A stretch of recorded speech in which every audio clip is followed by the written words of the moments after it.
tiene que ver con una cuestión funcional. Entonces, la alucinación, particularmente la alucinación auditiva, que es la que por esta característica de la alucinación auditiva es que a Carlos Vargas se le establece, se le ubica dentro del campo de la esquizofrenia, porque tiene que ser, recuerden,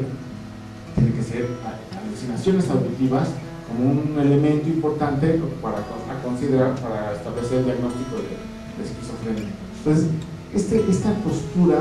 de hablar de la alteración en la estructura del lenguaje es interesante, porque si vamos ahondando un poco más, vamos a lograr darnos cuenta cómo el psicótico, a través de la alucinación, empieza, digamos, desde esta relación que establece con ese otro, con la mayúscula, el paciente o el sujeto empieza a ser hablado. Él empieza a ser un sujeto de las cosas, en el sentido que hablan a través de él, están diciendo cosas a través de él. Pero es interesante como ver, si uno empieza justo a construir este contenido de la alucinación o este contenido de la idea delirante, lo que va a aparecer ahí, paradójicamente, no va a ser otra cosa más que el sujeto mismo. Es lo que se va a empezar a revelar y va a empezar a aparecer de una manera, pues, a lo mejor eso existe en mi parte, decirlo así, de una manera maravillosa, porque frente a ese escenario en donde uno ve gente loca, en el concepto que nosotros tenemos de locura, del raro, del que dice cosas sin sentido, del que hace cosas extrañas, del sucio, del mugroso, del que puede ser violento, sí lo vemos desde un aspecto, desde el punto de vista clínico, profesional, y empezamos a permitirnos y a permitirle al paciente que hable y diga cosas. Maravillosamente van a empezar a aparecer los sujetos, esos sujetos que justo son sujetos de lenguaje, que justo son sujetos de relaciones amorosas, y que también, y que no es cosa menor, empiezan a ser sujetos de las instituciones. Michel de Certeau, en el libro de Historia y Psicoanálisis, hace digamos, una radiografía clarísima, muy interesante, muy puntual,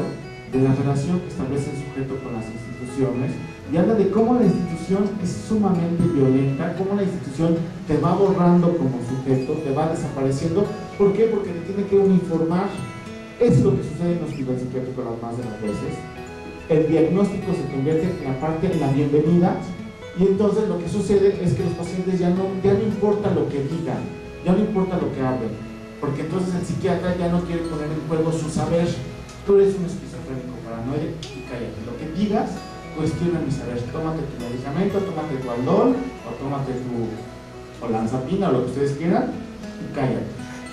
Y entonces se deja de escuchar lo que el paciente tiene que decir, porque eso tiene que ver con la uniformidad de las instituciones, y eso borra a los sujetos. Eso no es cosa menor, de verdad es una cosa sumamente delicada, porque todos de alguna manera tenemos una relación con las instituciones o pertenecemos a una institución. Yo ahora pertenezco a una institución o estoy sujeto a una institución no menos violenta que justo la Secretaría de Seguridad Pública, ¿no? Que es una institución sumamente compleja y borradora de sujetos. Entonces, aquí me lo puedo permitir decir justo, ¿no?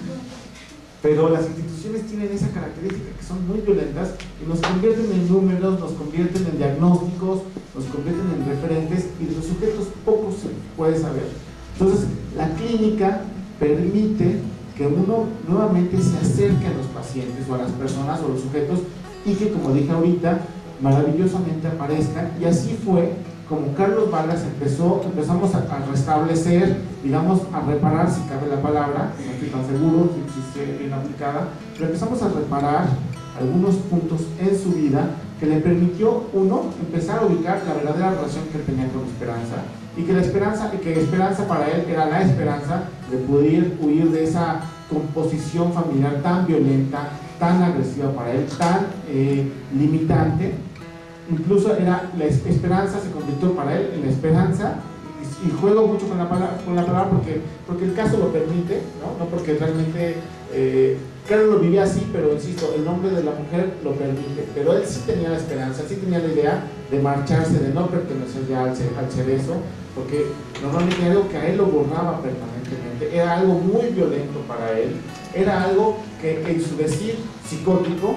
también salía, porque él hablaba mucho de que había que reprimir, de que había que lastimar, de que había que acabar, Después Carlos Vargas logra establecer y logra decir, cuando él, yo le pregunto, cuéntame un poco lo que hacías dentro del Cerezo, y él le decía, es que yo quería platicar con algunos de los custodios, quería pasar algunos libros o poder conseguir algunos cigarros, pero la indicación que daba el comandante era, no hablen con ellos, reprímanlos.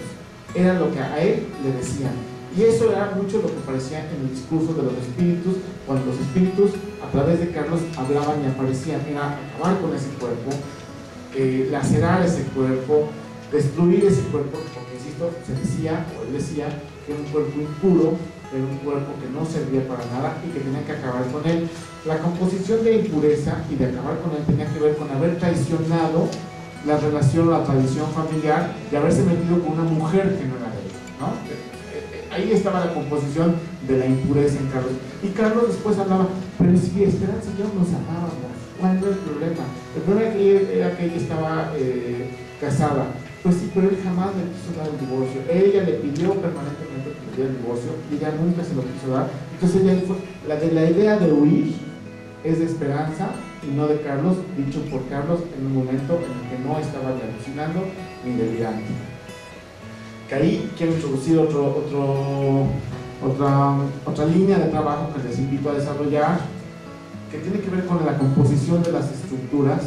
Muchas veces uno supone que la estructura psicótica, la estructura perversa, la estructura neurótica, que las personas normalmente, o más bien,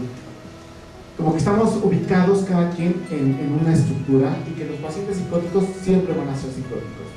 Hay algo interesante cuando uno hace la clínica, cuando uno está trabajando en la clínica, porque te vas a dar cuenta que los pacientes psicóticos no siempre están psicóticos.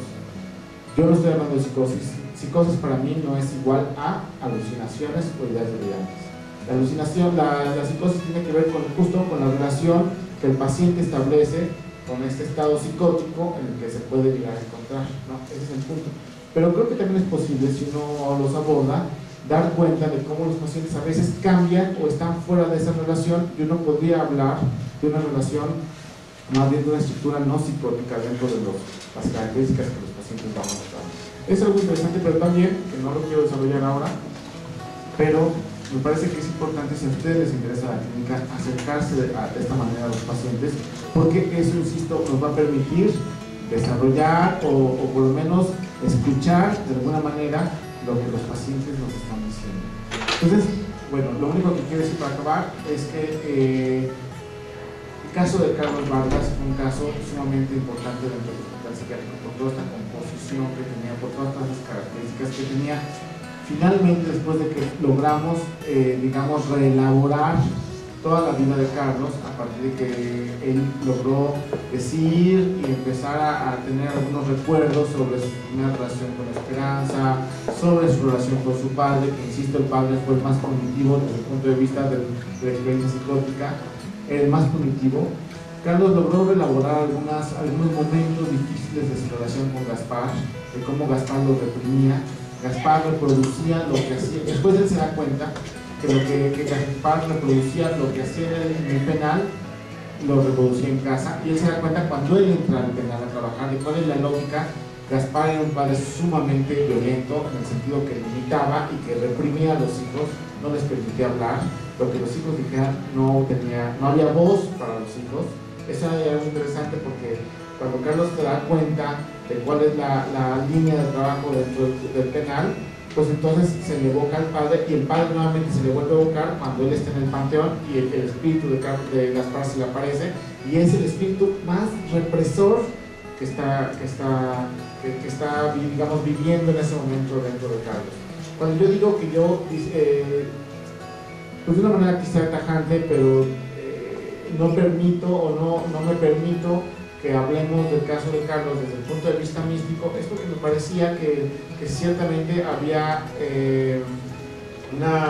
digamos que los términos de hablar de espíritus no me permitían, hubiera sido muy loco tratar de abordarlo desde un punto de vista místico, cuando en realidad lo que había que hacer era abordarlo desde un punto de vista terapéutico, donde la idea era recomponer y reestructurar lo que estaba pasando con Carlos, y no dar lugar a toda esta experiencia mística que en algún momento sí se llegó a proponer, porque la composición de los espíritus era eso, era una relación psicótica que el paciente estaba mostrando, pero nada tenía que ver con una experiencia verdaderamente mística ni espiritual. Era nada más la composición en donde a partir, o más bien a pesar de cómo el sujeto se estaba mostrando con alucinaciones, con ideas delirantes, estaba revelándose algo de Carlos que era importante